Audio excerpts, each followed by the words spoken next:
Have you ever wondered where rules come from? It's not the ones your parents set or the ones in a dusty law book. Out the unwritten rules that govern our lives in the most high-stakes arenas. They say that airline safety regulations are written in blood. Every rule, every checklist, every seemingly tedious procedure can be traced back to a specific tragedy, a moment of catastrophic failure where lives were lost. It's a somber thought, but it's a testament to learning from the harshest of lessons. The emergency exit lighting, the reinforced cockpit doors, the mandated crew rest times each one, is a memorial to a past disaster, a promise etched from wreckage and grief to ensure it never happens again. The world of investing, the rules are written in a different, yet equally painful, ink. They are written in sweat, in tears, and in countless sleepless nights. They are the silent commandments, etched into the hearts and minds of those who have stared into the abyss of financial ruin and somehow found their way back. These aren't rules you'll find in a textbook or a university course. They are lessons learned through the visceral experience of loss, the gut-wrenching feeling of watching a lifetime of savings evaporate in a matter of hours. They are the hard-won wisdom of people who lost everything: their money, their homes, their pride, and sometimes even their hope before they finally understood what truly mattered. It's a brutal, unforgiving classroom where the tuition is paid with shattered dreams. And the diploma is the scar tissue that reminds you never to make the same mistake twice. This isn't just a metaphor. It's a recurring chapter in the history of markets, a cycle of euphoria and despair that repeats with chilling regularity. And on October 10th, 2025, this cycle reached a terrifying new crescendo. The day began like any other in the frenetic world of cryptocurrency. The markets were buzzing, prices were soaring, and a sense of invincible optimism permeated every corner of the digital landscape. Fortunes were being made in minutes, and the narrative was one of endless growth. A new financial paradigm where the old rules no longer applied. But beneath the surface, a storm was gathering, one of unimaginable ferocity. In the span of just a few hours, the digital illusion shattered. The crash didn't just crawl, plummeted, a freefall that seemed to have no bottom. The numbers themselves are staggering, almost abstract in their magnitude. Over $20 billion in leveraged positions were liquidated. $20 billion. It's a figure so large it's hard to comprehend. It's more than the GDP of many small countries. It's a mountain of digital wealth, built up over months and years of speculation and belief, turned to dust in the blink of an eye. The cascading liquidations triggered a death spiral, as automated systems forced sell-offs, which pushed prices lower, triggering more liquidations.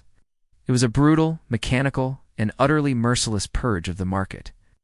But behind that $20 billion number lies a far more devastating reality. This wasn't just about data on a screen or red candles on a chart. This was about people. Each liquidated position was a person, a family, a dream. It was the young couple who had invested their down payment for a house, believing they were on the fast track to homeownership. It was the retiree who, lured by promises of high returns, had moved their entire pension into what they were told was a safe digital asset. It was the student who had taken out a loan, not for tuition, but to gamble on the next big coin, hoping to pay off their debt and start their life with a fortune. The aftermath was a landscape of digital and human wreckage. Social media feeds, which hours before had been filled with celebratory memes and rocket emojis, became confessionals of despair. Anonymous accounts shared screenshots of their decimated portfolios. Balances that had once shown 6 or 7 figures now reduced to mere dollars and cents. But the true cost wasn't measured in dollars. It was measured in tears, in panicked phone calls, in the silent, crushing weight of shame and regret. It was measured in blood. Because for some, the loss was more than just financial. It was existential.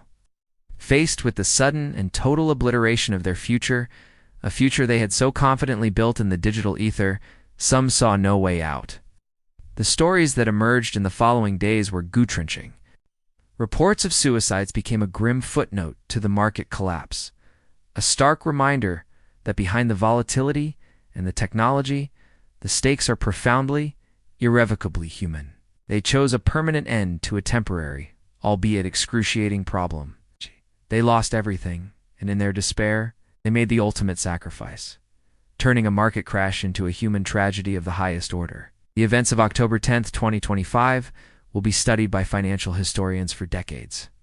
They will analyze the market mechanics, the leverage, the macroeconomic factors. But for those of us who live and breathe in these markets, the most important lesson isn't academic. It's personal. It's a warning. Because the one thing we can say with absolute, chilling certainty is that this will happen again.